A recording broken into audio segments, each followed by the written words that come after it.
Hola, buenos días. Vamos a dar inicio con la clase del día de hoy. En esta sesión vamos a revisar el tema de filtrado glomerular. En esta clase nos vamos a enfocar principalmente en los mecanismos de regulación del filtrado glomerular. En la siguiente clase vamos a hablar sobre el cálculo, la tasa de filtrado glomerular a través del aclaramiento y la depuración. Entonces, en esta primera sesión vamos a ver qué es el filtrado glomerular, de lo cual ya hemos hablado parcialmente en clases previas, pero ahorita lo vamos a ver con mayor detalle. Existen varias formas de medir o de evaluar la función de nuestros riñones. Existen mecanismos o métodos que se encargan de estimar la tasa de filtrado glomerular y hay métodos que se encargan de medir la tasa de filtrado glomerular. La diferencia entre estos dos radica en la precisión. Aquellos métodos que se encargan de estimar la tasa de filtrado glomerular simplemente están tratando de buscar un aproximado, un valor que se acerque a la tasa de filtrado glomerular real.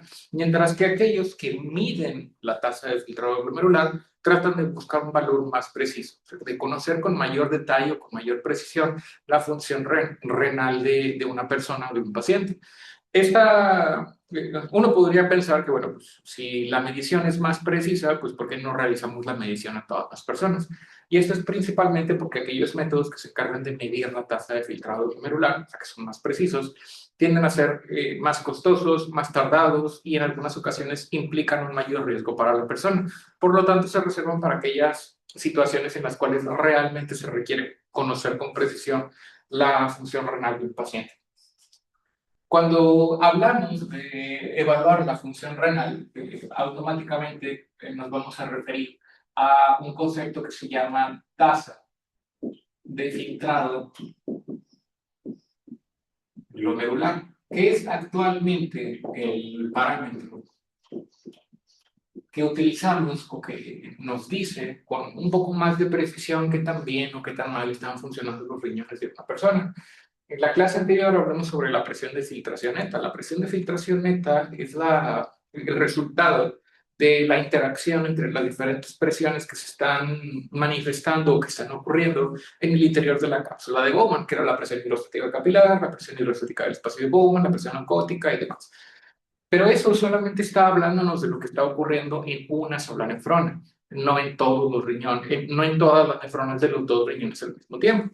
Entonces, eh, la presión de filtración neta, aunque nos permite entender cuáles van a ser los determinantes de la filtración, no es algo práctico o no es un valor útil en la vida real. En la vida real a mí me interesa saber no nada más cómo está funcionando una nefrona, a mí me interesa saber cómo están funcionando todas las nefronas en conjunto de los dos riñones del paciente. ¿Por qué? Porque al final yo no quiero conocer de manera individual el funcionamiento de cada nefrona de manera separada, sino cómo están trabajando en conjunto para filtrar toda la sangre del paciente. Y esto es justamente la tasa de filtrado glomerular. La tasa de filtrado glomerular representa el filtrado de todas las nefronas presentes en los dos riñones del paciente. El filtrado glomerular, de nuevo ya lo mencioné al principio, vamos a ver cómo lo calculamos, vamos a ver cómo se calcula o se estima en la siguiente clase. Hoy vamos a hablar un poco sobre las generalidades de la tasa de filtrado glomerular, cuál es la importancia de mantenerla en los rangos normales y cuáles son los mecanismos que existen en nuestro cuerpo para regular esos rangos normales. Primero, la tasa de filtrado glomerular se refiere a el filtrado de todas las nefronas presentes en los dos riñones. Y esto normalmente oscila entre un valor de 105 o el rango normal, se mueve en un rango de entre 105 a 125 mililitros por minuto. Esto quiere decir que por cada minuto que está pasando, el riñón, o los riñones más bien, porque estamos hablando de los dos, en conjunto están filtrando aproximadamente entre 105 a 125 mililitros de sangre por minuto.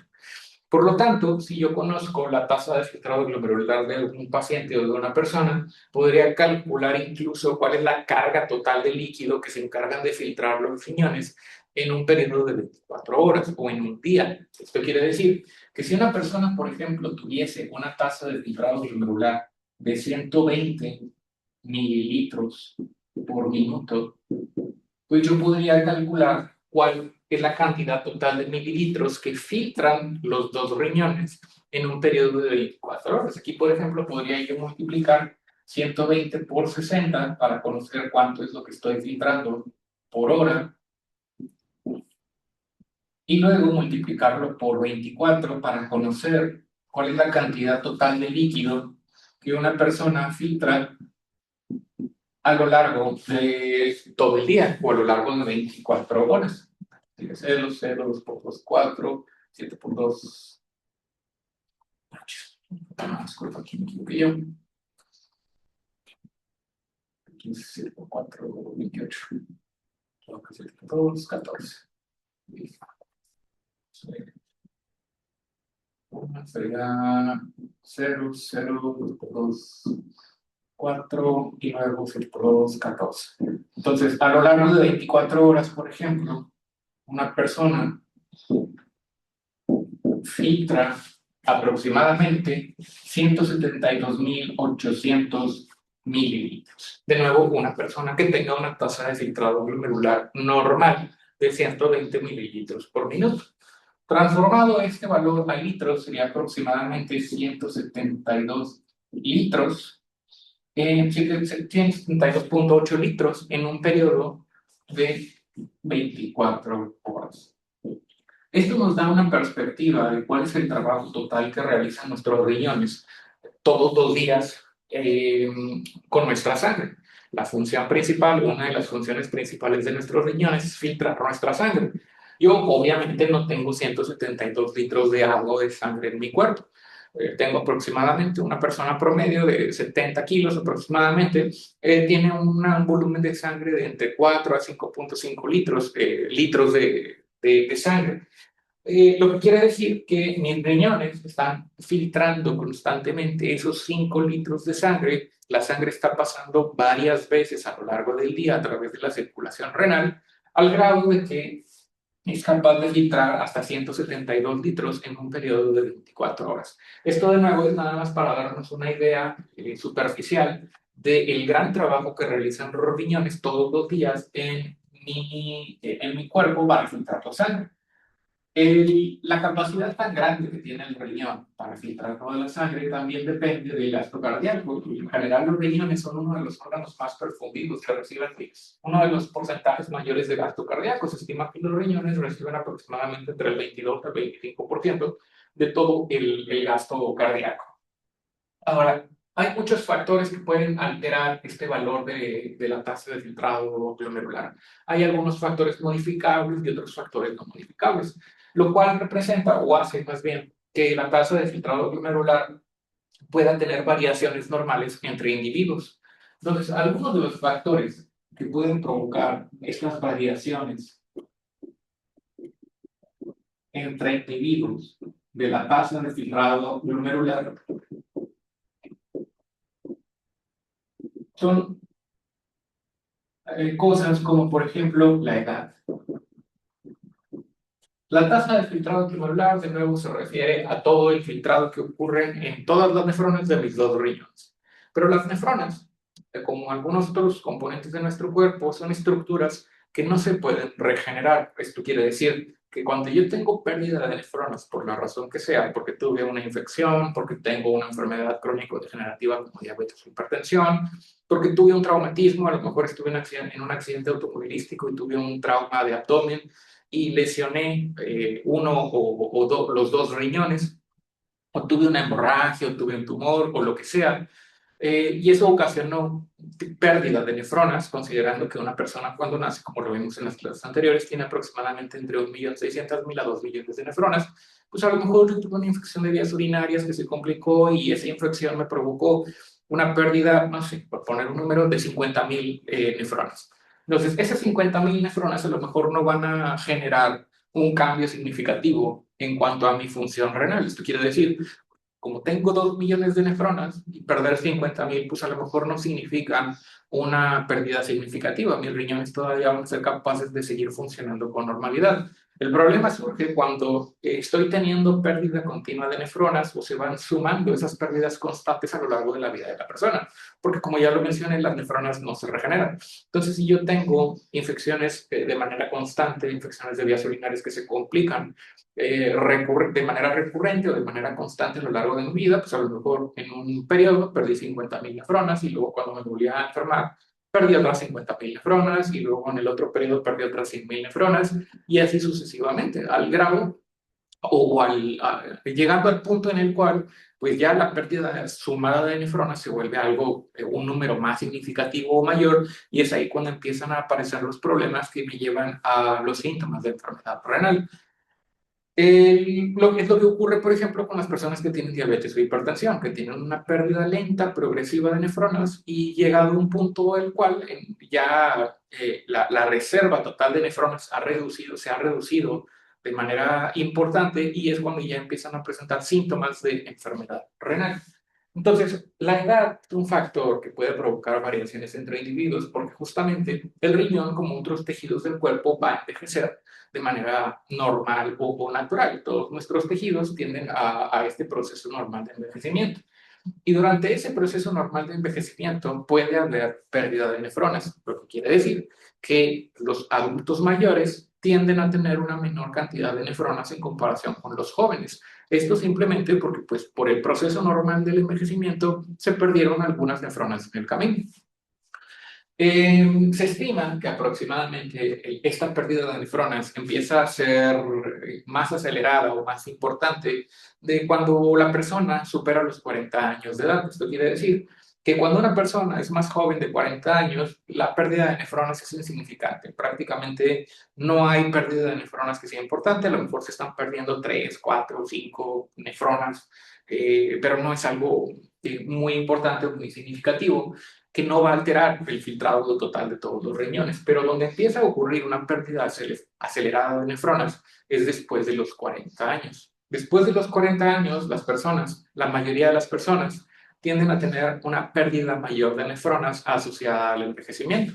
Esto hace que después de esta edad se estima que se pierde aproximadamente 1 mililitro de 0,75, de 0,75 a 1 mililitro por minuto por año de filtrado glomerular.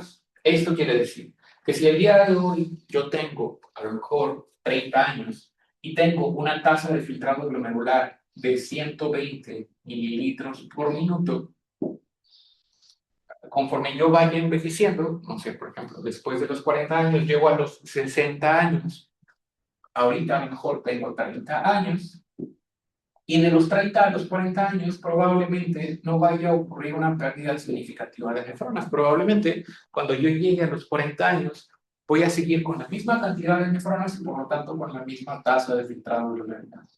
Pero cuando empiece a superar esta edad de los 40 años y llegue, por ejemplo, a los 60 años, pues ya no sería extraño encontrar una tasa de filtrado glomerular de 120 mililitros por minuto. ¿Por qué? Porque como pasaron 20 años y la pérdida estimada asociada al envejecimiento es de 1 mililitro por minuto por año, pues quiere decir que cada año fui perdiendo 1 mililitro por minuto. Entonces, de aquí a acá pasaron 20 años, por lo tanto, lo esperado o lo normal sería que hubiese perdido 20 mililitros por minuto. De nuevo, esto me permite individualizar la atención cuando yo estoy evaluando pacientes que tienen edades distintas, por poner un ejemplo. Si yo estoy evaluando una persona que tiene 20 años y encuentro una tasa de filtrado glomerular en un paciente de 20 años, tiene una tasa de filtrado glomerular de 90 mililitros por minuto, pues eso lo podría considerar normal. Pero si yo estoy evaluando a una persona de 80 años que tiene una tasa de filtrado glomerular de 90 mililitros por minuto, pues esta persona, como ya pasó de los 40 años, sería normal encontrar una tasa de filtrado glomerular de 90 mililitros por minuto, que no signifique una enfermedad o una patología, sino simplemente el proceso normal o natural del envejecimiento que ha hecho que se reduzca la tasa de filtrado glomerular o la función renal de esa persona. Que no sería normal encontrar esa misma tasa de filtrado en un paciente joven, que pues todavía no debería de haber pasado por esa pérdida normal de nefronas asociada al envejecimiento.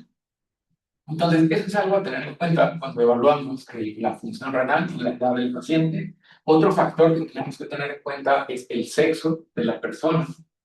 El sexo también juega un papel importante en cómo se modifica la tasa de filtrado glomerular. En general, los hombres tienden a tener una tasa de filtrado glomerular ligeramente mayor, de aproximadamente 120 a 125 mililitros por minuto, en comparación con las mujeres, que tienen una tasa de filtrado glomerular entre 105 a 110 mililitros por minuto. Esa variación es una variación fisiológica que tiene que ver con la composición corporal diferente que tienen ambos sexos y no necesariamente implica que las mujeres tengan más riesgo de tener enfermedades renales. En general no sucede así. Simplemente son variaciones hemodinámicas o fisiológicas que tenemos que tener en consideración, pero que no implican que uno u otro vaya a tener un mayor riesgo de tener enfermedad renal crónica. Después tenemos otros factores, por eso vamos a ir hablando más adelante, como por ejemplo los medicamentos, que también pueden influir en el funcionamiento renal. También podemos incluir aquí el tipo de dieta que lleva una persona, la actividad física que realiza la persona, si el porcentaje de masa muscular que tiene y también algunos estados fisiológicos, como por ejemplo el embarazo, que también puede alterar la tasa de filtrado o el funcionamiento de los riñones, sobre todo durante el primer trimestre del embarazo, en el cual hay un incremento fisiológico de la tasa de filtrado glomerular. Entonces, estos son algunos factores que tenemos que tener en cuenta cuando evaluamos, cuando medimos o calculamos la tasa de filtrado glomerular, porque pueden llegar a modificar el resultado de mi medición o de mi estimación de la tasa de filtrado glomerular y que vamos a repetir más adelante. Ahorita nada más los estoy mencionando de manera general. Ahora, de nuevo, ¿qué es el filtrado glomerular? El filtrado glomerular lo que está midiendo es lo que está ocurriendo en todas las nefronas de los dos riñones al mismo tiempo. Y para esto hay que recordar un poco los procesos básicos de la nefrona que ya hemos mencionado de manera breve en clases anteriores. Los procesos básicos de la nefrona se pueden resumir a tres. Son el proceso de filtración glomerular, que como ya lo vimos en la clase anterior, ocurre en la cápsula de Bowman. La cápsula de Bowman es donde ocurre el proceso de filtración y resulta de la interacción de las fuerzas de Starling, que son la presión hidrostática y la presión osmótica, y de las características de la membrana de filtración. Y al mismo tiempo, los otros dos procesos básicos ocurren a nivel de los túbulos renales, de los cuales vamos a hablar más la siguiente semana, de cómo funcionan estos túbulos renales. Pero algo que tenemos que tener en cuenta es a qué nos referimos con tasa de filtrado glomerular y qué relación tiene eso con los otros procesos básicos de la nefrona.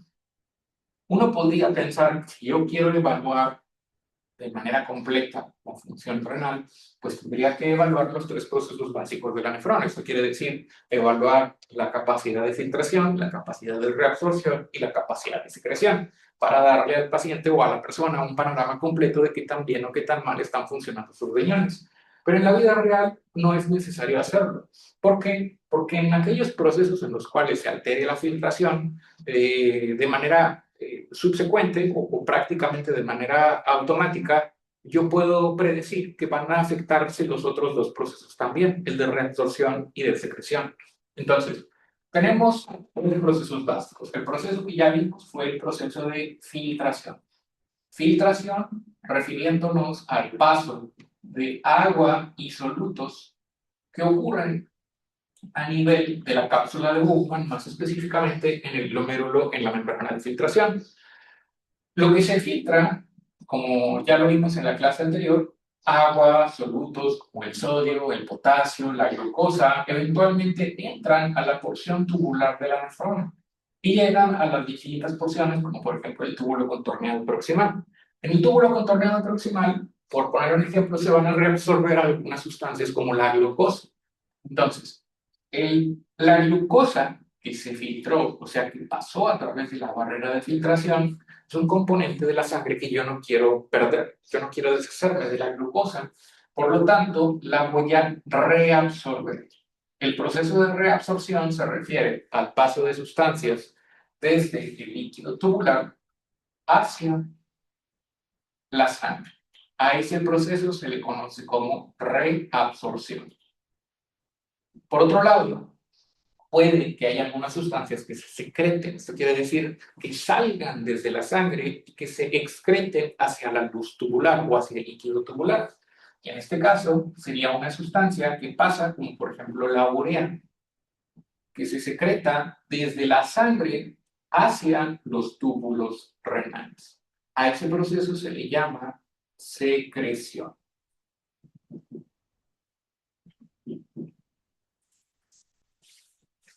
Por lo tanto, estos son los tres procesos básicos de la nefrona: filtración, reabsorción y secreción. Y como lo mencioné hace un momento, no hace falta medir o estimar los tres de manera individual. ¿Por qué? Porque cuando ocurre alguna alteración en la filtración, esto va a provocar alteraciones también en la reabsorción y en la secreción. Por poner un ejemplo, cuando hay una reducción en el filtrado glomerular, cuando se reduce la cantidad de líquido que está pasando a través de la membrana de filtración en la cápsula de Bowman, si hay una reducción de la tasa o del filtrado glomerular, para no hablar ahorita de tasa, del filtrado,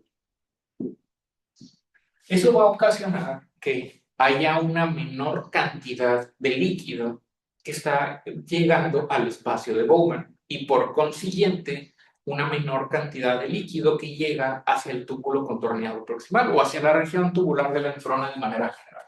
Entonces, cuando reduce el filtrado, esto va a ocasionar que se reduzca la cantidad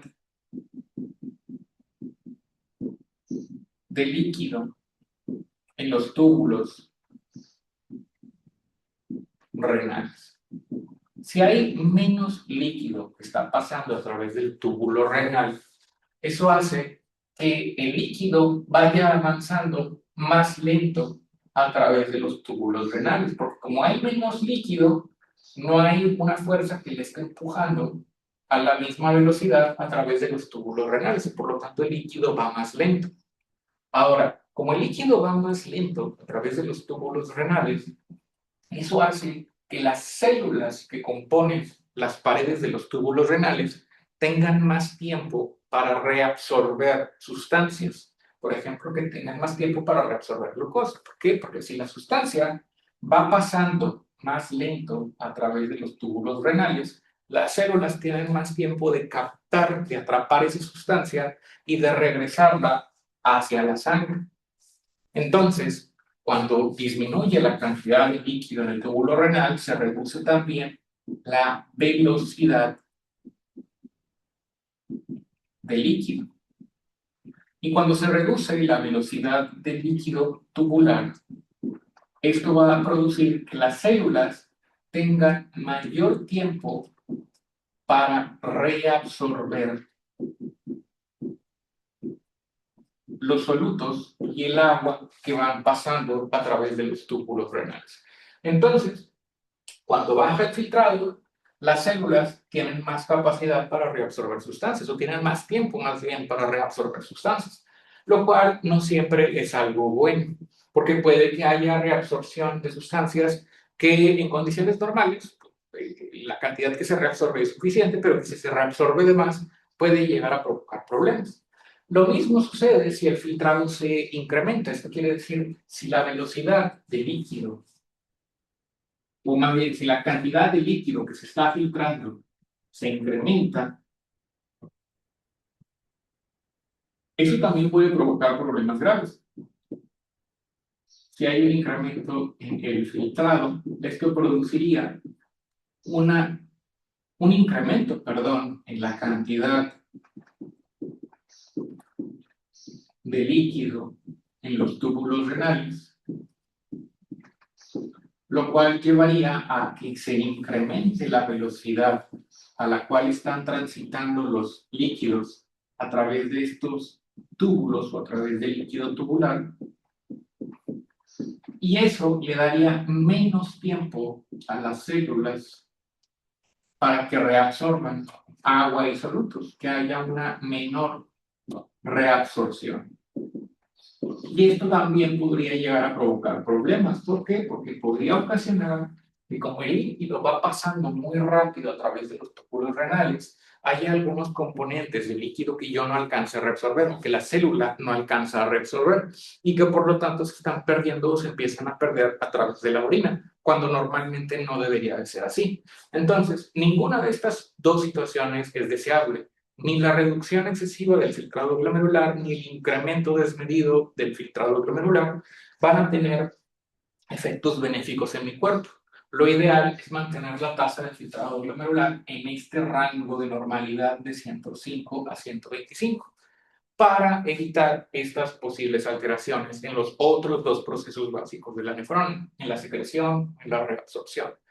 Este es el número que yo quiero mantener y es el número que va a tratar de mantener mi cuerpo a través de diferentes mecanismos. De nuevo, la tasa de filtrado glomerular se refiere a la cantidad total de mililitros de agua y solutos, por consiguiente, que están pasando desde el capilar hacia el espacio de Bowman, pero teniendo en cuenta todas las nefronas de los dos riñones al mismo tiempo. Si se trata de una persona sana que tiene 2 millones de nefronas, lo que está estimando la tasa de filtrado glomerular es cuánto líquido está pasando cada minuto desde los capilares de todas las nefronas hacia el espacio de Bowman, de nuevo por cada minuto que pasa. Y eso es la tasa de filtrado glomerular. La tasa de filtrado glomerular es tan importante que actualmente este parámetro es lo que utilizamos para decir que una persona tiene enfermedad renal crónica. Cuando una persona tiene una enfermedad como por ejemplo diabetes o hipertensión, que son la principal causa de enfermedad renal crónica a nivel mundial, normalmente desarrollan esta complicación cuando no llevan un control adecuado de estas enfermedades.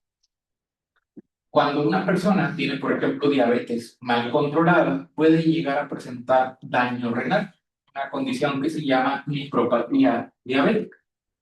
Y en esos casos desarrollan enfermedad renal crónica. La enfermedad renal crónica se clasifica de acuerdo al valor de tasa de filtrado glomerular que tiene el paciente. Por ejemplo, tenemos enfermedad renal crónica grado 1, grado 2, grado 3, grado 4 y grado 5. La enfermedad renal grado 1 es cuando una persona tiene daño renal, pero su tasa de filtrado glomerular es mayor a 90 mililitros por minuto. La grado 2 es cuando su tasa de filtrado glomerular se encuentra entre 60 a 90 mililitros por minuto. El grado 3 cuando se encuentra entre 30 a 60 mililitros por minuto. El grado 4 cuando se encuentra entre 15 y 30. Y finalmente el grado 5 cuando la tasa de filtrado de esta persona se encuentra inferior o menor a los 15 mililitros por minuto. Es en este último estadio, en esta última etapa, cuando la persona ya tiene un daño renal muy severo y cuando podemos decir que el riñón ya no es capaz de satisfacer las demandas del cuerpo del paciente. Y en esa situación es que requerimos que el paciente se someta a una terapia renal sustitutiva, que comúnmente se conocen como la diálisis, que pueden ser de varios tipos. Hemodiálisis, cuando al paciente se le coloca un catéter en el cuello, en la arteria, en la vena yugular o subclavia, para que una máquina se encargue de realizar la función que los riñones ya no pueden realizar. Esto quiere decir, la sangre del paciente sale a través del catéter, entra en la máquina y la máquina, a través de varias membranas artificiales, se encarga de separar los componentes tóxicos o los productos de desecho que el riñón del paciente ya no puede eliminar. Y una vez que pasa a través de la máquina, le regresamos la sangre al paciente a través del mismo catéter. A eso se le llama terapia renal sustitutiva, porque estamos sustituyendo la función que el riñón ya no puede realizar. Y la otra opción, pues, es el trasplante renal, pero pues desafortunadamente los riñones no son un bien que abunde en las clínicas o en los hospitales, es un bien limitado que depende directamente de, puede ser de un donador vivo, o sea, que alguien vivo decida donarme uno de sus dos riñones, o que alguien que haya fallecido y que, cuya familia desee donar los órganos de esa persona, que pues yo tenga la fortuna de recibir uno de esos riñones de esa persona que ya falleció y cuya familia desea donar los órganos de esa persona. Entonces, eso normalmente sucede cuando el daño renal ya es muy extenso, cuando el valor de tasa de filtrado glomerular de la persona es menor a 15 mililitros por minuto. También la tasa de filtrado glomerular a veces la utilizamos, aunque de manera errónea, pero la utilizamos para expresarle a las personas qué tan bien o qué tan mal están funcionando los riñones, para que tengan una idea un poco más clara de cuál es el funcionamiento de sus riñones en ese momento. Por poner un ejemplo, si yo estoy evaluando a una persona, a un paciente, y el paciente quiere saber qué tan bien o qué tan mal están funcionando sus riñones, pues a lo mejor no me va a entender muy bien si yo le digo tienes una tasa de filtrado glomerular de 45 mililitros por minuto o de 50 mililitros por minuto. Porque pues, obviamente esa persona, no sé si es un ingeniero o un arquitecto, pues no va a entender muy bien a qué me refiero con tasa de filtrado glomerular. Entonces muchas veces nos expresamos de nuevo, no es correcto, pero nos ayuda a expresarnos mejor con otras personas que no tienen que ver con el área de la salud. Le puedes decir a la persona, pues tus riñones están funcionando al 50%, o están funcionando al 70%, o están funcionando al 40%, y normalmente nos referimos justamente a la tasa de filtrado glomerular. O sea, si una persona tiene una tasa de filtrado glomerular de 50 mililitros por minuto, pues más o menos, digo, obviamente no es preciso, pero más o menos podríamos decir que sus riñones están funcionando al 50%. Y ya si tú le dices a esta persona, tus riñones funcionan al 50%, pues te puede entender un poco mejor, o puede dimensionar mejor la gravedad del problema al cual nos estamos enfrentando en ese momento, que de nuevo no es necesariamente preciso hablarlo de esa manera, pero si alguna vez escuchan a algún médico, un doctor, hablar de esa manera en porcentajes, se está refiriendo casi siempre a la tasa de filtrado glomerular. Ahora, entendida la importancia de la tasa de filtrado glomerular y de por qué es importante mantenerla en este rango normal, de lo que vamos a hablar el día de hoy son de los mecanismos que existen en nuestro cuerpo para regular la tasa de filtrado glomerular. Esto quiere decir, ¿cómo le hace mi cuerpo para mantener el filtrado glomerular dentro de este rango? ¿Por qué? Porque hay situaciones en las cuales puede incrementarse el filtrado y mis riñones deben ser capaces de mantener el valor de filtrado en ese rango normal. Voy a poner un ejemplo. En la clase anterior estábamos hablando sobre los diferentes determinantes de la presión de filtración y yo les puse de ejemplo la alteración en la presión arterial de un paciente.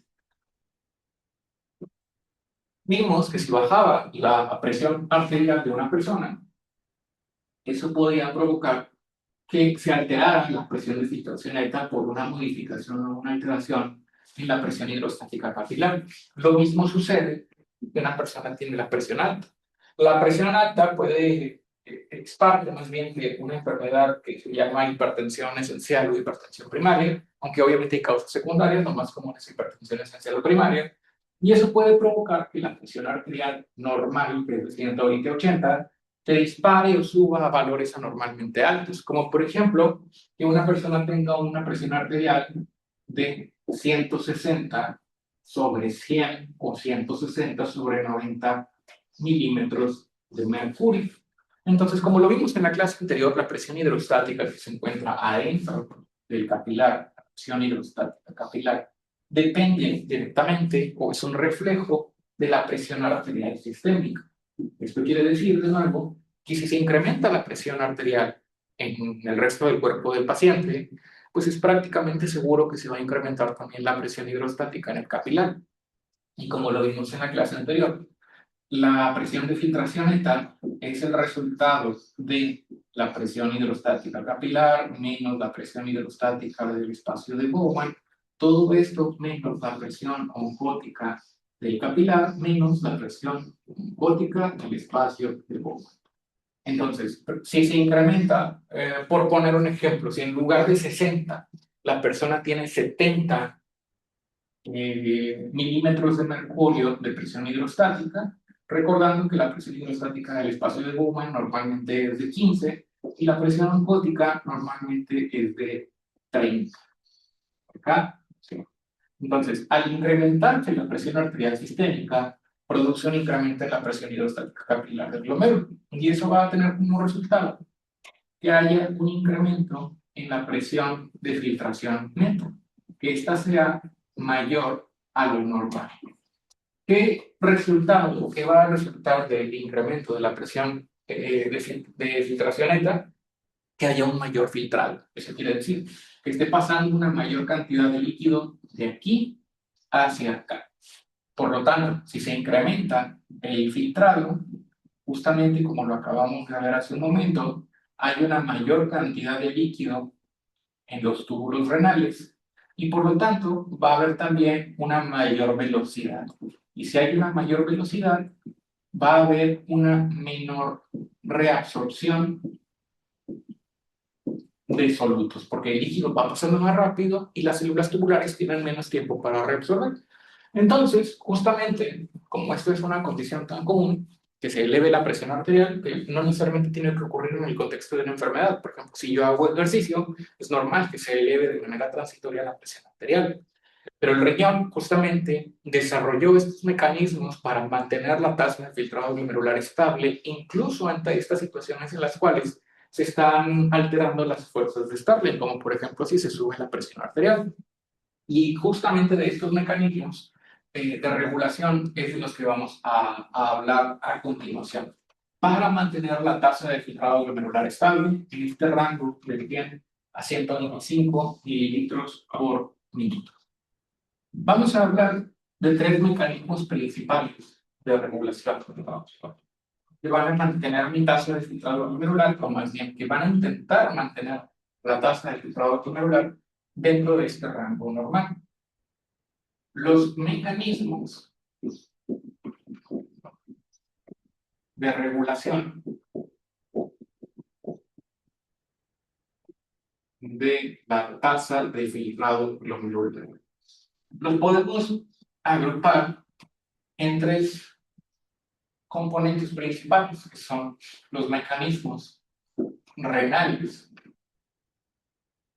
que a su vez se subdividen en el mecanismo neogénico y el mecanismo de retroalimentación.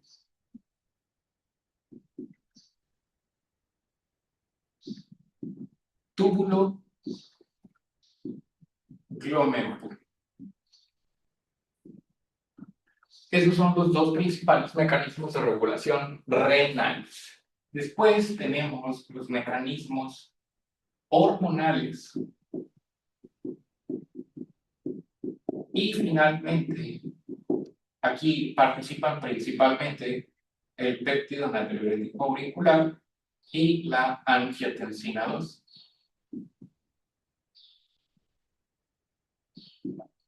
Y finalmente el mecanismo neural a través principalmente del sistema nervioso autónomo, particularmente su parte simpática. Entonces vamos a ir revisando cada uno de estos de manera individual para ver cómo funciona cada uno de ellos. Vamos a empezar con los mecanismos renales, procedemos con los mecanismos hormonales y finalmente hablamos sobre los mecanismos neurales. Pero antes de revisar estos mecanismos tenemos que entender algo muy importante, que es la forma en la cual se va a alterar la presión de filtración neta y en consecuencia el filtrado glomerular ante los cambios en el diámetro de la arteriola aferente y eferente.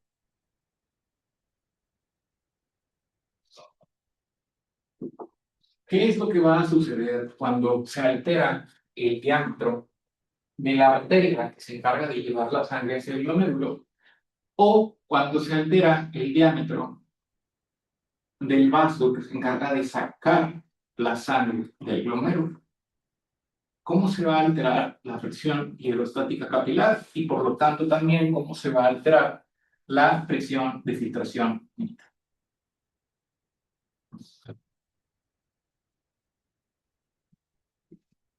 Lo que estamos viendo en la parte superior sería la arteriola aferente. Y lo que estamos viendo en la parte inferior sería la arteriola eferente. Ustedes saben que los vasos sanguíneos de nuestro cuerpo tienen esta elasticidad que les permite o que les confiere la capacidad de contraerse o de relajarse. Y al contraerse o relajarse pueden disminuir el diámetro por el cual está pasando la sangre, o al incrementarse el diámetro, incrementar el tamaño del vaso a través del cual está pasando la sangre, que es la vasoconstricción y la vasodilatación, que es una característica de los vasos sanguíneos o de la elasticidad de los vasos sanguíneos. Entonces, la presión de filtración neta puede alterarse de acuerdo a la vasoconstricción o a la vasodilatación de estos vasos. Vamos a hablar entonces de la arteriola aferente, de la arteriola eferente. ¿Y de qué es lo que sucede cuando hay vasoconstricción? Cuando hay vasoconstricción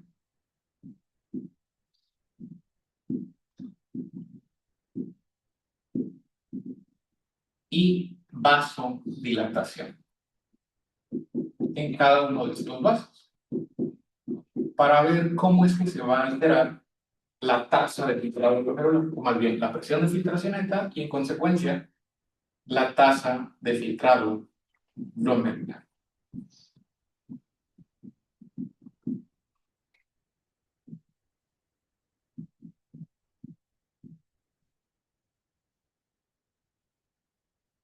La presión de filtración neta y por consecuencia la tasa de filtrado glomerular.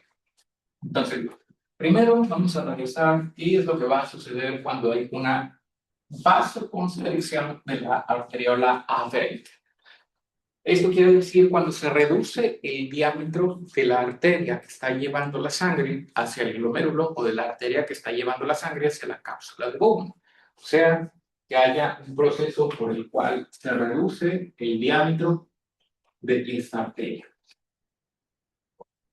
Que haya una disminución en el diámetro de esta arteria. Si se reduce el diámetro de la arteriola aferente, hay que pensarlo de manera tal en cuál va a ser la consecuencia con relación principalmente a la presión hidrostática capilar. Esto quiere decir, ¿qué le va a pasar a la presión hidrostática capilar? Porque si yo entiendo qué pasa con la presión hidrostática capilar, voy a entender qué es lo que va a pasar con la presión de filtración neta. Entonces, si hay una reducción en el tamaño del diámetro de la arteriola aferente, ¿qué va a pasar con la presión hidrostática capilar? Recordar que la presión hidrostática capilar, vimos estos conceptos en la clase pasada. La presión hidrostática capilar, la presión hidrostática se refiere a la presión que ejerce el agua sobre las paredes del compartimento que la contiene. Por lo tanto, esta presión es directamente proporcional a la cantidad de agua presente en dicho compartimento. Esto quiere decir que a mayor volumen de agua, mayor va a ser la presión que se ejerce sobre las paredes de dicho compartimento. Y a menor volumen de agua, menor va a ser la presión que se ejerce sobre las paredes.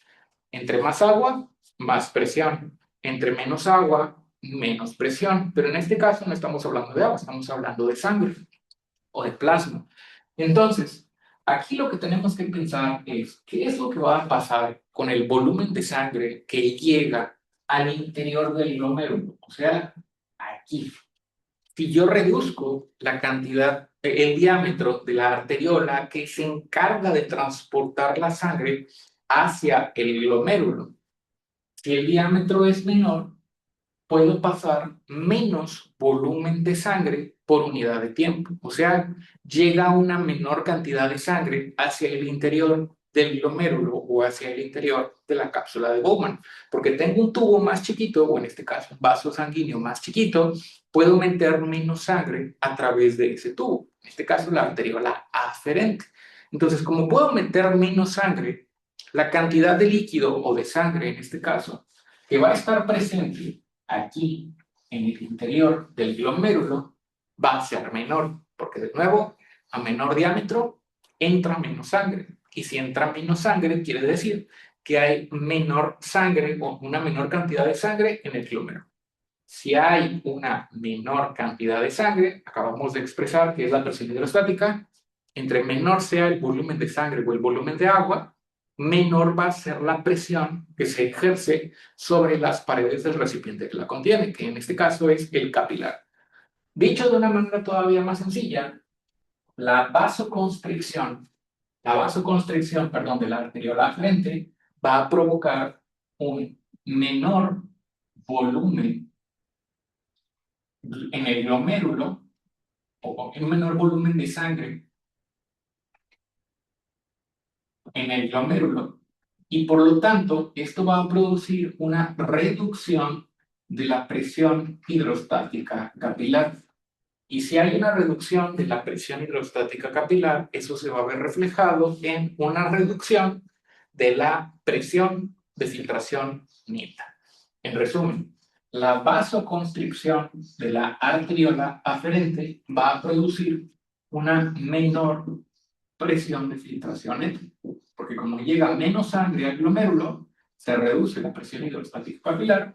Y si ustedes recuerdan la fórmula que ya hemos escrito varias veces, presión de filtración neta es igual a presión hidrostática capilar menos presión hidrostática del espacio de Bowman menos presión oncótica capilar menos presión oncótica del espacio de Bowman. La reducción en la presión hidrostática capilar va a resultar en una reducción de la presión de filtración. Y de nuevo, si eso está ocurriendo en una nefrona y ocurre la vasoconstricción de todas las arteriolas aferentes, de todas las nefronas al mismo tiempo, pues quiere decir que va a haber un menor filtrado en todas las nefronas de los dos riñones del paciente. Y por lo tanto, va a haber una reducción de la tasa de filtrado glomerular. En resumen, la vasoconstricción de la arteriola aferente va a producir una menor presión de filtración neta y por lo tanto una reducción de la tasa de filtrado glomerular.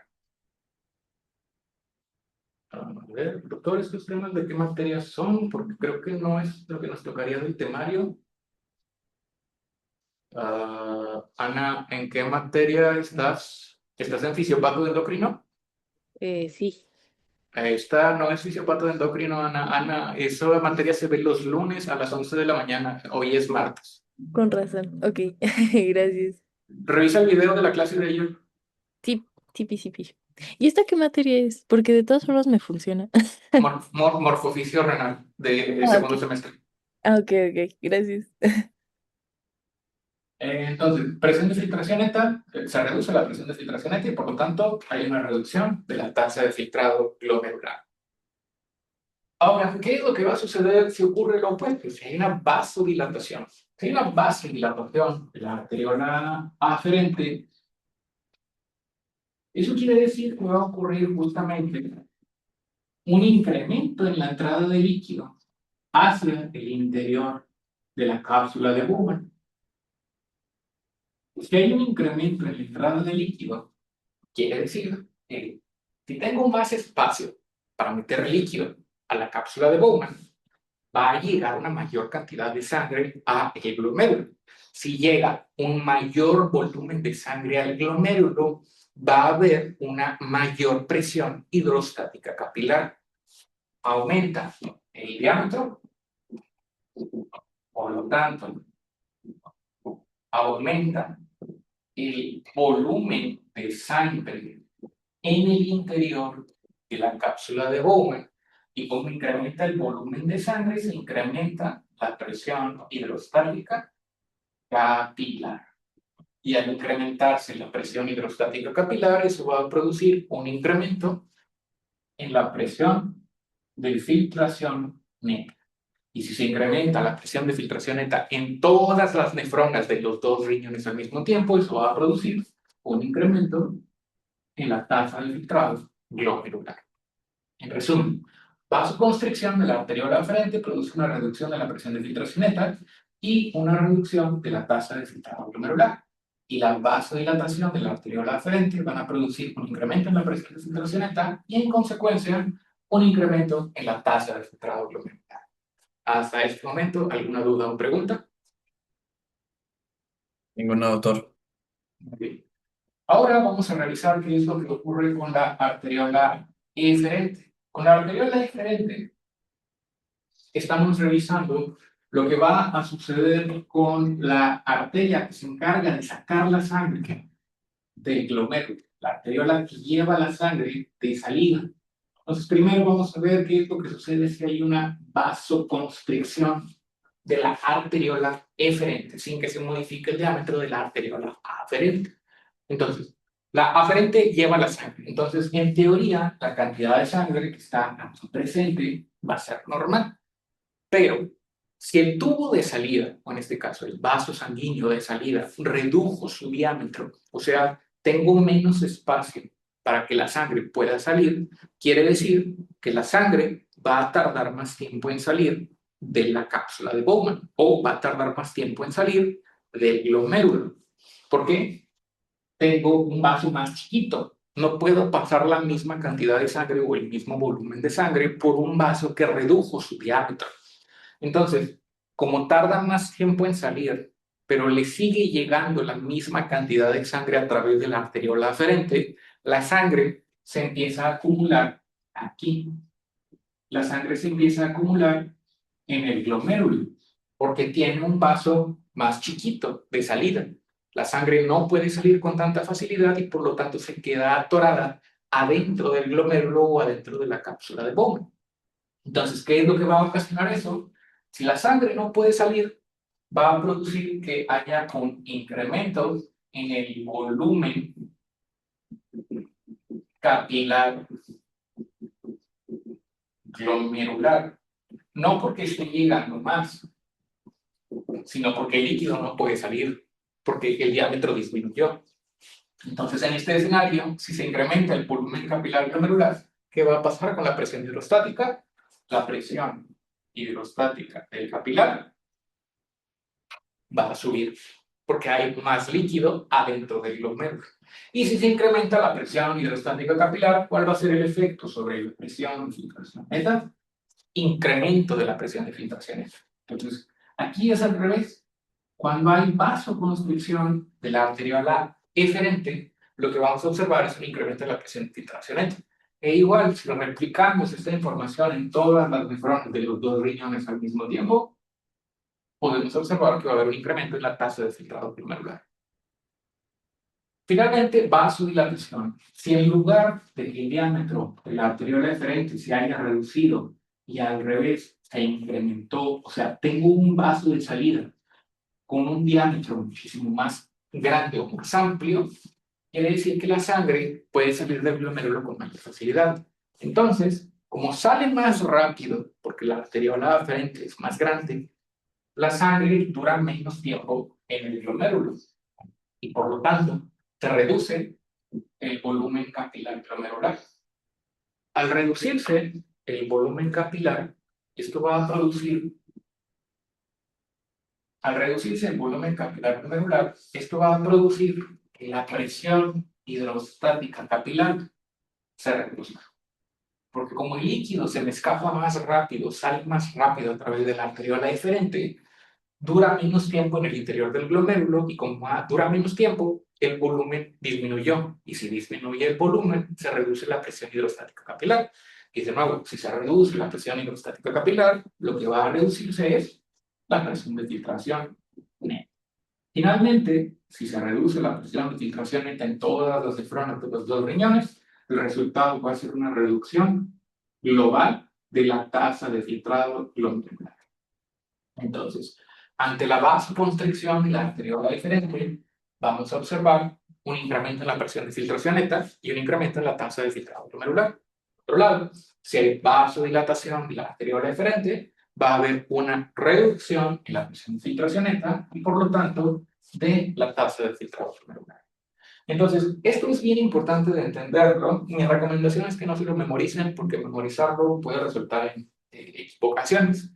Si lo entienden, si comprenden cómo funciona el incremento o disminución de acuerdo a los cambios observados en la presión hidrostática capilar, va a ser más fácil que sepan contestar las preguntas en el examen. Porque si intentan memorizarse la tabla de qué pasa si hay vasoconstricción de la aferente, aunque se reduce, es más probable que se equivoquen, porque la memoria es menos confiable a diferencia de si comprendieron el concepto y ya nada más tienen que aplicarlo ante una pregunta o interrogante en el examen. Digo, pueden recurrir a la memorización, pero no se lo recomiendo, al menos no para este caso.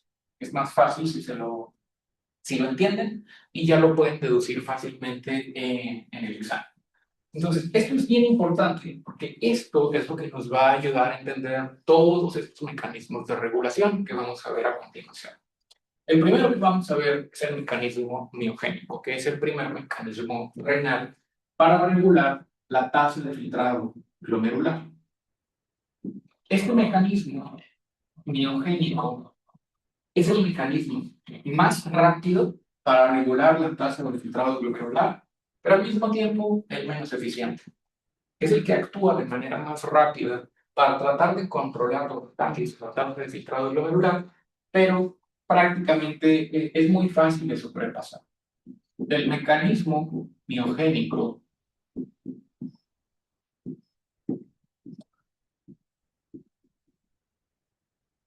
se define como la contracción o relajación refleja de la arteriola aferente ante el incremento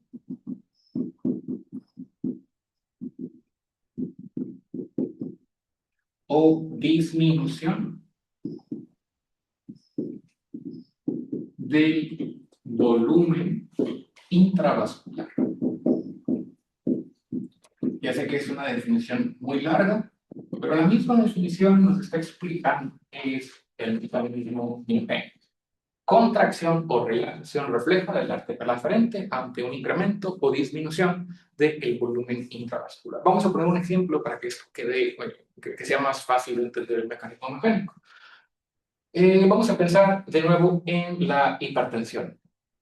La hipertensión es una condición en la cual hay un incremento sobre la presión ejercida por la sangre sobre las paredes de los vasos sanguíneos o sobre las paredes de las arterias, más precisamente. Y la hipertensión puede ocurrir principalmente por dos mecanismos. Número uno, la rigidez de los vasos sanguíneos se incrementa. Esto quiere decir que si las paredes son menos elásticas de los vasos sanguíneos o de las arterias más específicamente, la misma cantidad de agua, por poner un ejemplo, si tengo este vaso sanguíneo y tengo 1 litro de agua adentro de este vaso, la presión que ejerce este líquido sobre la pared es directamente proporcional a qué tan elástica es la pared. Si la pared es muy elástica, esto quiere decir es capaz de expandirse. Si la pared puede aumentar su tamaño, puede relajar la pared para que se expanda un poquito, el agua tiene más espacio en el interior de ese compartimento y por lo tanto la presión del agua va a ser menor, siempre y cuando la pared sea elástica. Pero si la pared no es elástica, si la pared es rígida, esa misma cantidad de agua va a generar más fuerza o más presión sobre las paredes. Entonces, a mayor rigidez de las paredes arteriales, mayor presión, lo que explica por qué incrementa el riesgo de hipertensión entre más rígidas sean mis paredes arteriales. Y entre más elásticas sean, menos riesgo de hipertensión. Cuando somos jóvenes, nuestras paredes arteriales tienden a ser muy elásticas y conforme envejecemos, las paredes se vuelven más rígidas. Por eso es que es más frecuente encontrar hipertensión primaria en adultos mayores en comparación con adultos jóvenes. Y en segundo lugar, el segundo factor que determina la presión arterial es el volumen de líquido que hay presente en el interior del vaso sanguíneo. Y aquí vamos a hablar un poco sobre la dieta. Cuando nosotros comemos alimentos, ustedes ya saben que los alimentos entran al tracto digestivo, pasan por el estómago, tienen que pasar a través del píloro y luego pasan a través de los intestinos y de los intestinos pasan hacia el torrente circulatorio. Entonces, imagínense que el día de hoy yo empiezo a consumir alimentos que tienen un alto contenido de sal, una gran cantidad de sodio. Entonces, a lo mejor le empiezo a poner más sal a mis alimentos porque siento que la comida está muy insípida y le empiezo a poner sal a todo lo que estoy comiendo. Entonces, cuando esa sal entra en los alimentos que yo estoy consumiendo, pues eventualmente esa sal va a llegar a mis intestinos y en los intestinos se va a absorber. Va a pasar desde mi tracto digestivo hacia el torrente circulatorio. Entonces, cuando la sal llega acá al torrente circulatorio, incrementa la cantidad de solutos presentes en el interior del vaso sanguíneo. Ahora, en el interior del vaso sanguíneo hay cierta cantidad de agua que está separada de otros compartimentos, como por ejemplo el compartimento intracelular. Hay agua adentro de las células, a lo que le llamamos líquido intracelular, y el agua que está afuera de las células se llama líquido extracelular. El agua, ya lo vimos en clases anteriores también, se mueve por ósmosis. La ósmosis es el desplazamiento del agua hacia los compartimentos que tienen una mayor concentración de solutos, o sea, de iones en este caso. Entonces, el agua puede atravesar las membranas celulares, o sea, se puede mover de aquí a acá y se puede mover de aquí a acá. ¿Qué es lo que va a determinar el movimiento del agua entre el interior de la célula y el exterior? La cantidad de solutos. Entonces, si el día de hoy yo empiezo a consumir más solutos como la sal, voy a producir un incremento en la cantidad, primero obviamente de sodio, y si se incrementa la cantidad de sodio presente en el interior de mis vasos sanguíneos, eso va a provocar desplazamiento de agua desde el interior de la célula hacia el exterior de la célula. O sea, el agua se va a mover desde el interior de mis células hacia los vasos sanguíneos. Entonces, en lugar de tener este litro de agua que tenía aquí en este ejemplo, no voy a tener un litro, a lo mejor voy a tener el doble de agua presente aquí. Voy a tener 2 litros. ¿Por qué? Porque el agua se movió desde el compartimento intracelular hacia el compartimento intravascular, o sea, hacia mis vasos sanguíneos, porque incrementé la cantidad de sodio.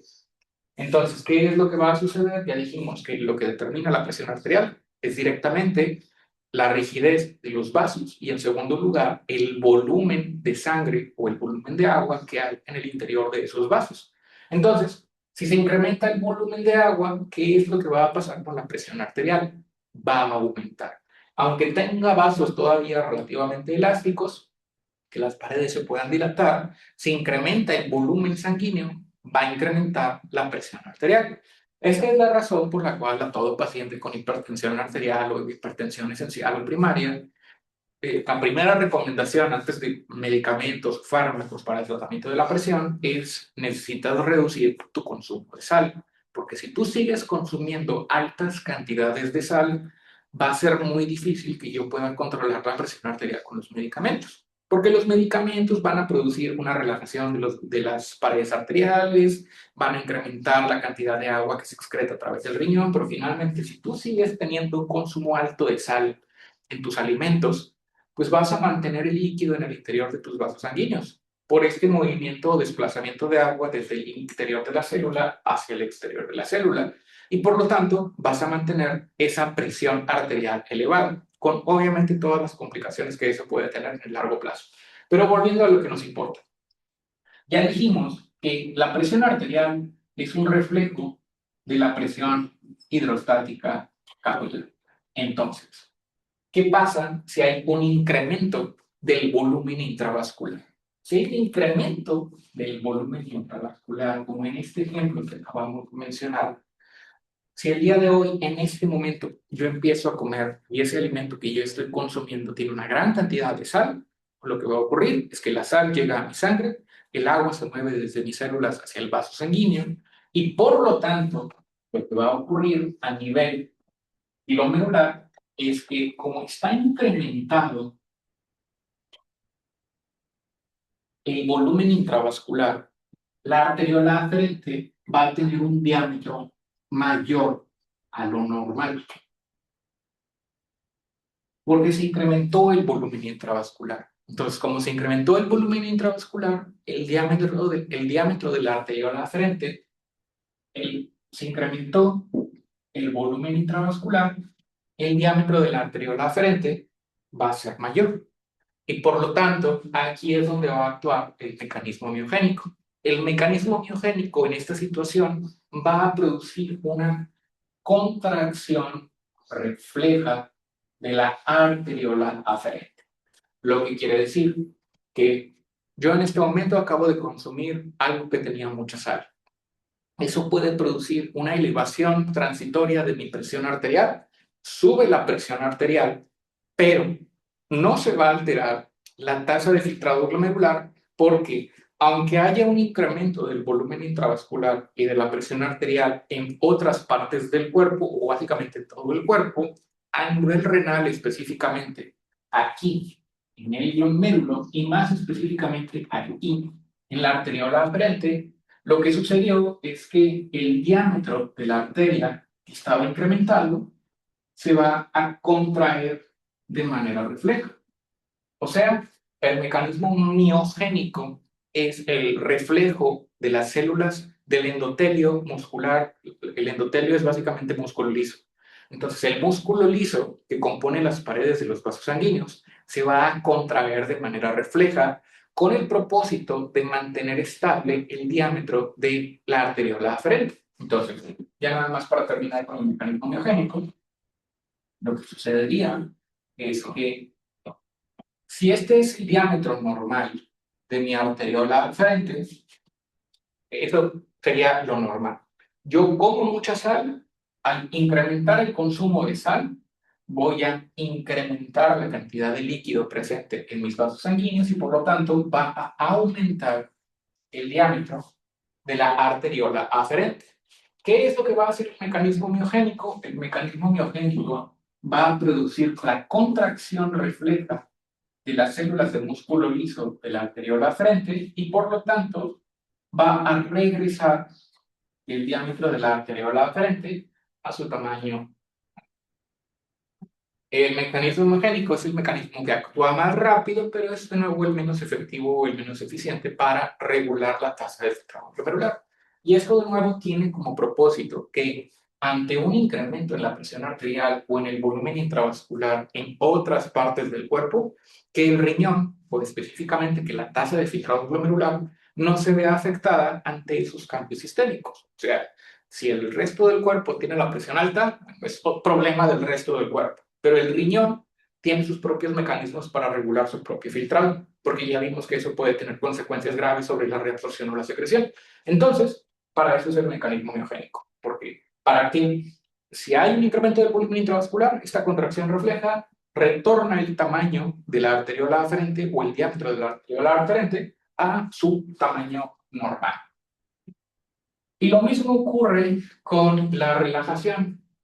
Esto quiere decir que si por alguna razón se reduce el volumen intravascular, que este es el diámetro normal de la arteriola aferente, y por alguna razón, como por ejemplo una hemorragia, algo que me haga perder sangre, que haya una reducción del volumen intravascular, el mecanismo miogénico lo que va a producir es una relajación refleja de los vasos sanguíneos, o en este caso de la arteriola aferente, para retornar el diámetro de la arteriola aferente a su tamaño normal.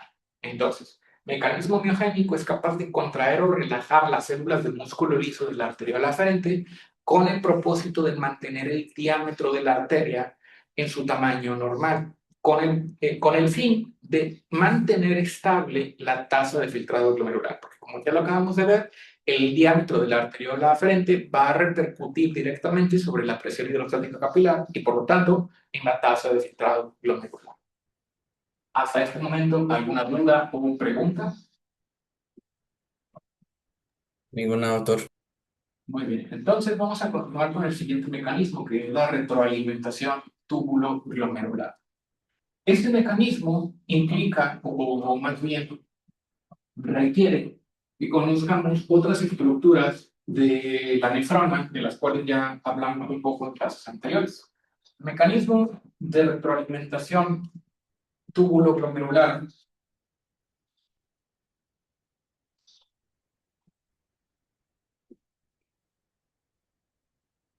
es un mecanismo que requiere de la detección de las concentraciones de sodio y cloro que se encuentran presentes en el interior del líquido tubular. En las primeras clases, no, en la clase anterior más bien, cuando vimos la anatomía de la nefrona o la anatomía microscópica de la nefrona, vimos que había un grupo de células especializadas que se encuentran al final del asa de Henle, que llevan el nombre o reciben el nombre de mácula densa. La mácula densa era este grupo de células especializadas que se encuentran al final de la rama ascendente gruesa de Henle, que por sus características morfológicas, cuando las vemos en el microscopio, son un poco más densas en comparación con el resto de las células tubulares. Por eso se le llama, se le puso el nombre de mácula densa. Entonces, aquí es donde está la mácula densa. Ahora, ¿cuál es la función de la mácula densa? La mácula densa se encarga de censar o detectar las concentraciones o la concentración de sodio y cloro en el líquido tubular. O sea, cuánto sodio y cuánto cloro hay en el líquido que está pasando a través de los túbulos renales, o sea, el que va por aquí. Cuánto sodio y cuánto cloro está pasando por ahí. Otra característica importante de la mácula densa que mencionamos en la clase anterior, que la mácula densa es una estructura que está en muy estrecho contacto con el vaso sanguíneo o con la arteria que lleva la sangre hacia el interior de la cápsula de Bowman, que es la arteriola aferente. La arteriola aferente prácticamente pasa pegadita o al lado de la mácula densa. La arteriola aferente. Arteriola aferente pasa pegadita a la mácula densa. Y habíamos dicho también que aquí en la arteriola aferente es donde se encuentra este grupo de células especializadas que se llaman células ductaglomerulares, células granulares, que son las que producen y secretan la renina, que es parte del sistema renina-angiotensina-aldosterona. Ahora, de nuevo es importante conocer estas dos estructuras para entender el mecanismo de retroalimentación túbulo-glomerular. Vamos a pensar en una situación en la cual haya una alteración en la tasa de filtrado glomerular. Por ejemplo, si se reduce mi volumen intravascular porque yo estoy deshidratado, a lo mejor estoy haciendo actividad física, estoy saliendo a correr o a caminar, a trotar en un día en el cual hace mucho sol, estoy sudando mucho mientras estoy haciendo actividad física. Como estoy sudando mucho, estoy perdiendo agua a través del sudor, a través de la evaporación.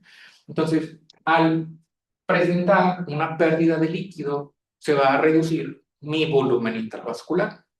Entonces, si se reduce el volumen intravascular, vamos a ponerlo desde acá para que se entienda.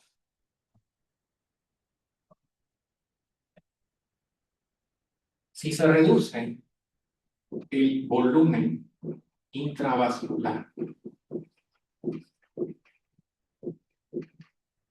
esto va a producir una reducción en la presión arterial. Si se reduce la presión arterial, va a afectar la presión hidrostática capilar. Entonces, si hay una reducción de la presión arterial, se reduce la presión de filtración neta y en consecuencia, ¿qué va a pasar con la tasa de filtrado glomerular? Va a reducirse la tasa de filtrado glomerular. Ahora, en esta situación, cuando se redujo la tasa de filtrado glomerular, si se reduce la tasa de filtrado glomerular, como lo explicamos al principio de la clase del día de hoy, va a haber una menor cantidad de líquido que está pasando desde el capilar hacia el espacio de Bowman. Entonces, si hay una menor cantidad de líquido pasando desde el capilar hacia el espacio de Bowman, eso quiere decir que el líquido va a moverse más lento a través del líquido tubular. Entonces, esto va a producir líquido, disminución en la velocidad del líquido tubular. Si hay una reducción en la velocidad del líquido tubular, quiere decir, como lo explicamos también al principio de esta clase, que las células tubulares tienen más tiempo para reabsorber solutos. Entre esos solutos se encuentra el sodio y el cloro. Entonces, como tengo, el líquido va avanzando más lento, tengo más tiempo para reabsorberlo. Entonces, va a incrementarse la reabsorción de sodio y cloro en los túbulos renales. Ahora, si se incrementa la reabsorción de sodio y cloro en los túbulos renales, esto va a provocar que las concentraciones de sodio y cloro que están llegando a la mácula densa sean más bajas de lo normal. O sea, como yo incrementé la reabsorción porque el líquido iba más lento, como el líquido va pasando más despacito, las células tubulares tienen más tiempo para reabsorber todo ese sodio y ese cloro. Entonces, como reabsorbí más, la mácula densa va a detectar que hay una menor concentración de sodio y cloro en el líquido tubular. Entonces, el incremento en la reabsorción va a provocar una reducción en la concentración de sodio y cloro en el líquido tubular. ¿Qué es lo que va a hacer la mácula densa en esta situación? Cuando la mácula densa detecta una reducción en la concentración de sodio y cloro, va a liberar sustancias. Va a liberar específicamente sustancias como el óxido nítrico, va a liberar sustancias como el óxido nítrico, la prostaglandina E2 y otras moléculas como tromboxanos, y también va a estimular la liberación de renina.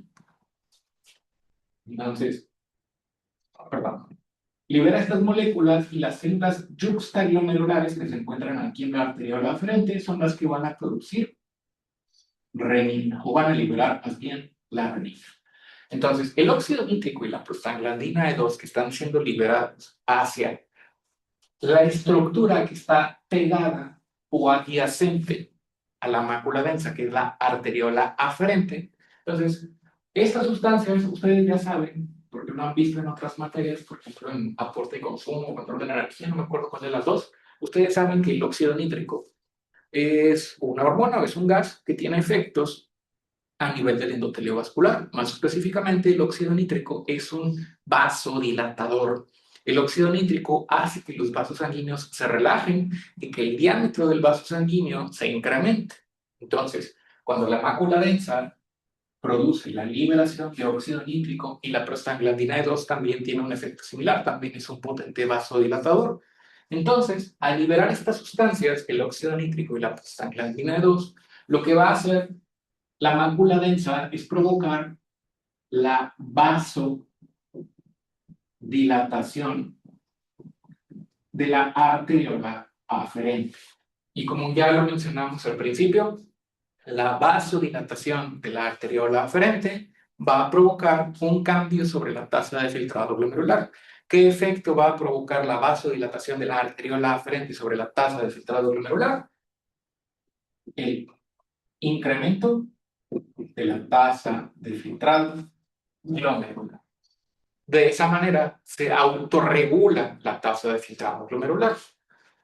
La reducción en la tasa de filtrado glomerular provocó disminución en la velocidad del líquido tubular, lo cual provocó un incremento en la reabsorción de sodio y cloro, lo cual produce que las concentraciones de sodio y cloro en el líquido tubular se reduzcan. Esto es detectado por la mácula densa, y la mácula densa, en respuesta a esas bajas concentraciones de sodio y cloro, produce óxido nítrico y prostaglandina 2. Y esas sustancias actúan en la arteriola aferente, produciendo vasodilatación.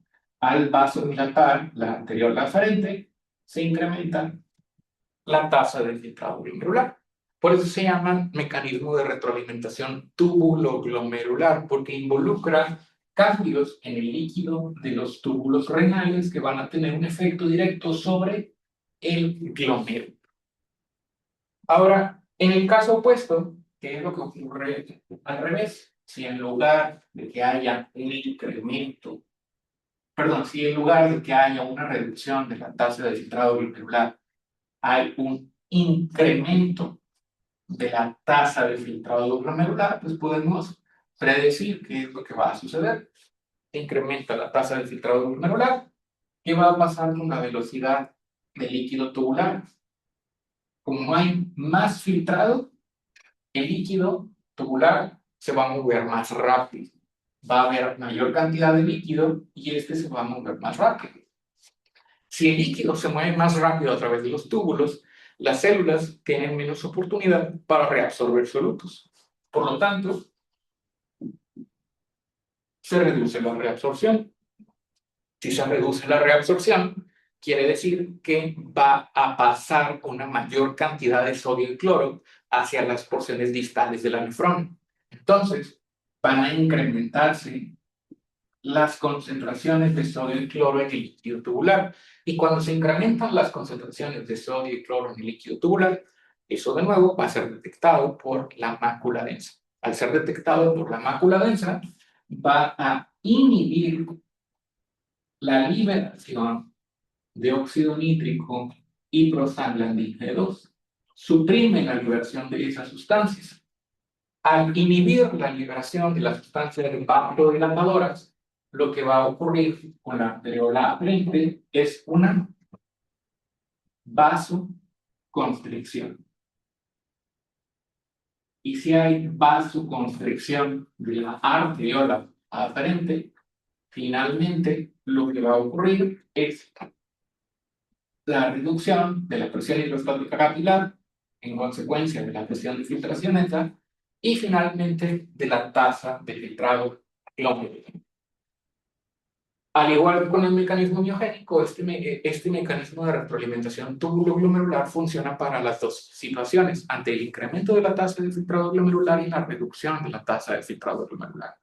Entonces, puede funcionar en ambos casos. Lo importante aquí es conocer cuáles van a ser las consecuencias a nivel de los túbulos renales y también muy importante qué cambios son los que va a detectar la mácula densa con cada uno de estos cambios. O sea, si se incrementa la tasa de filtrado glomerular, bueno, va a haber un incremento en la concentración de sodio y cloro detectado por la mácula densa. Si se reduce la tasa de filtrado glomerular, como lo vimos al principio, va a haber una reducción en la concentración de sodio y cloro en el líquido tubular y por lo tanto que va a detectar la mácula densa. Y finalmente la respuesta de la mácula densa ante ese incremento o disminución de la tasa de filtrado glomerular, que es la liberación de prostaglandina E2 y de óxido nítrico. Hasta este momento, ¿alguna duda o pregunta? Muy bien. Ninguna, doctor. Finalmente, para terminar el día de hoy, vamos a hablar de los otros mecanismos que son un poquito más rápidos, que también regulan la tasa de filtrado glomerular. Los mecanismos hormonales incluyen el péptido natriurético molecular y la angiotensina 2.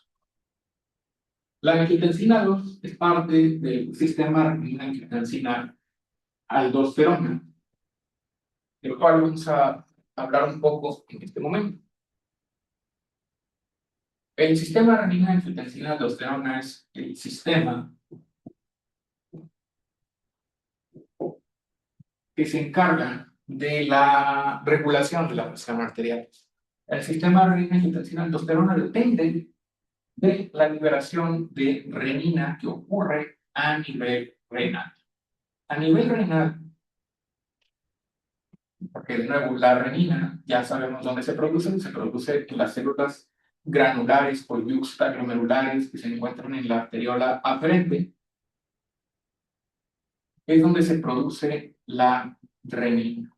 Entonces, el principal estímulo para la liberación de renina es la reducción de la perfusión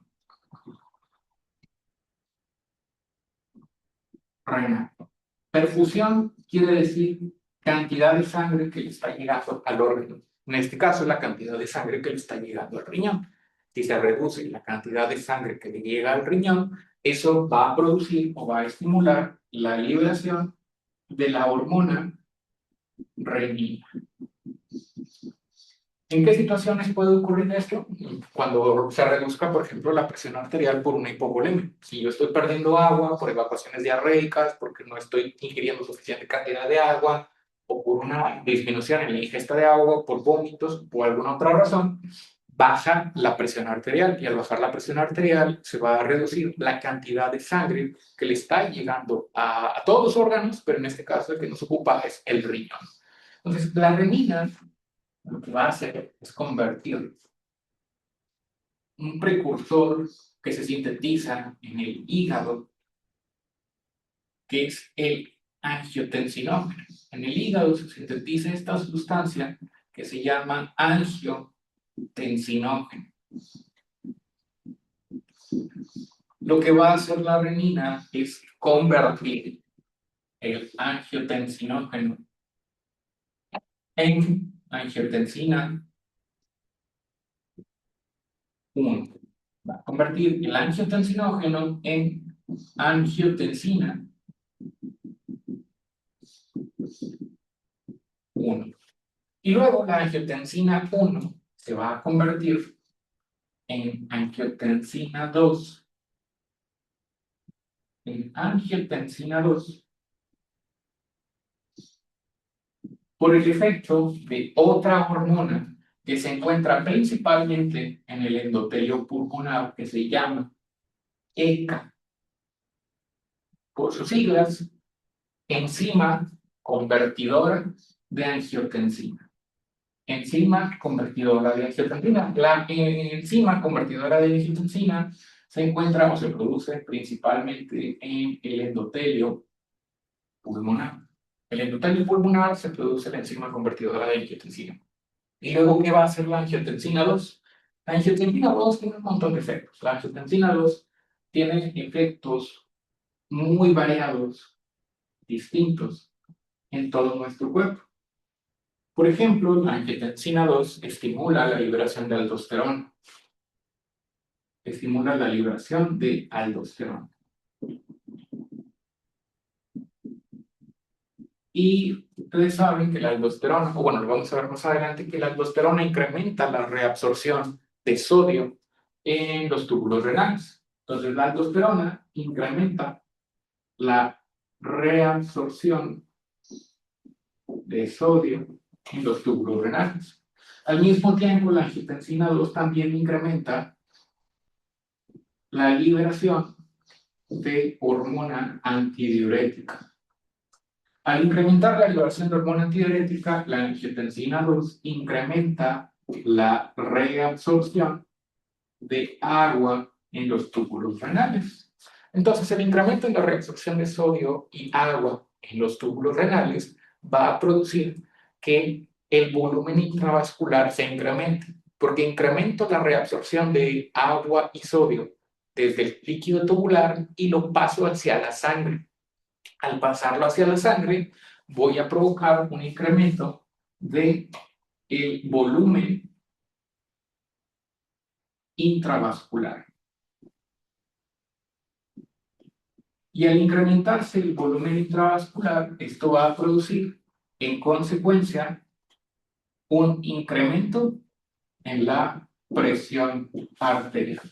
Y al incrementarse la presión arterial, esto va a producir una mejoría sobre la perfusión renal. Y eso va a detener la activación del sistema renina-angiotensina-aldosterona, porque al incrementarse la presión, mejora la perfusión renal y se suprime la liberación de renina.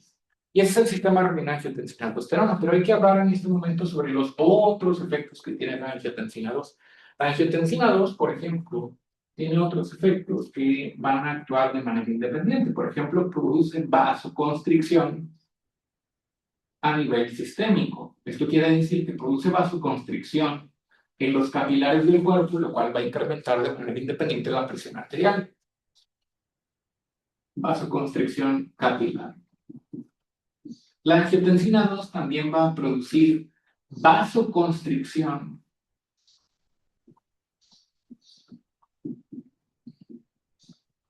de la arteriola aferente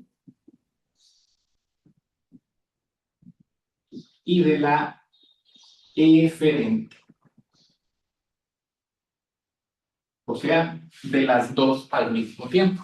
Pero el efecto vasoconstrictor de la angiotensina 2 es más potente en la eferente en comparación con la aferente. O sea, va a haber vasoconstricción de las dos, pero hay más vasoconstricción sobre la eferente que sobre la aferente.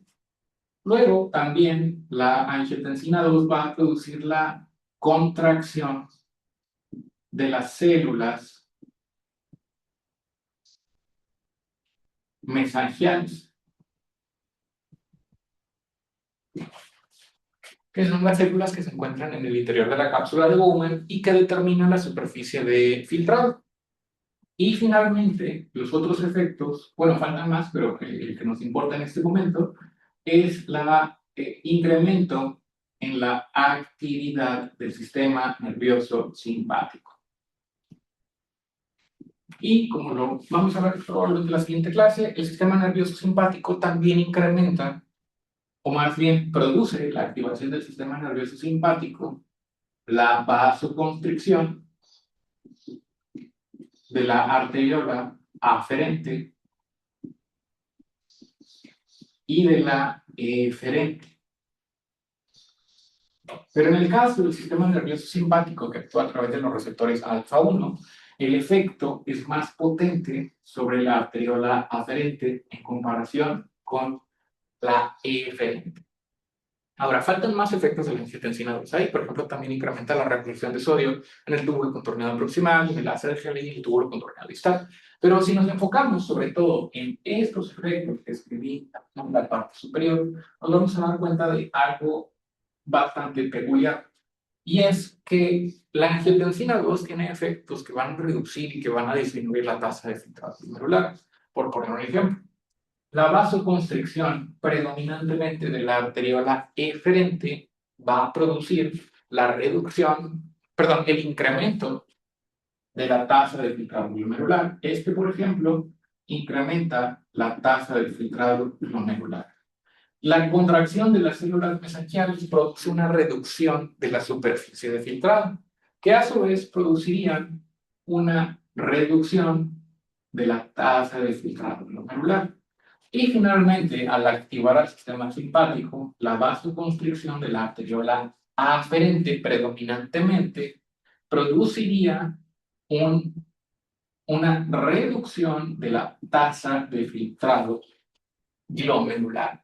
Entonces, estos tres efectos, la reducción de la tasa de filtrado glomerular por las células mesangiales, el incremento de la actividad simpática y el incremento de la tasa de filtrado, pues hacen que la angiotensina 2 a cierto punto tenga efectos contradictorios. Ustedes leen distintos libros, se van a dar cuenta de que algunos autores dicen que la angiotensina 2 incrementa la tasa de filtrado glomerular, otros que la reduce, y pues la información es contradictoria en algunos casos. Y hay otros autores que son más conservadores y que simplemente dicen, bueno, la angiotensina 2 simplemente se encarga de regular, de evitar cambios bruscos en la tasa de filtrado glomerular, que no se incremente demasiado, pero que tampoco se reduzca en exceso.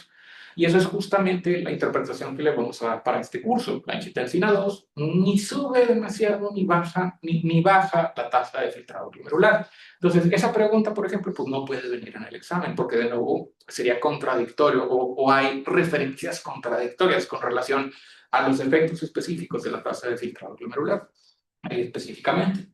Ya sobre otras cosas, pues eso sí les podemos preguntar, pero específicamente sobre la angiotensina 2 y cuál es el efecto directo de la tasa, sobre la tasa de filtrado glomerular. Pues esa pregunta pues no se estrese, no va a venir en el examen, pero sí es importante saber el por qué. Y esto se debe a que hay algunos efectos de la angiotensina 2 que incrementan la tasa de filtrado y otros efectos de la angiotensina 2 que reducen la tasa de filtrado glomerular. Me falta nada más péptido natriurético auricular y los efectos del sistema nervioso simpático que ya más o menos expliqué, pero me faltó mencionar un par de cosas ahí importantes. Hasta este momento, ¿alguna duda o pregunta? Muy bien.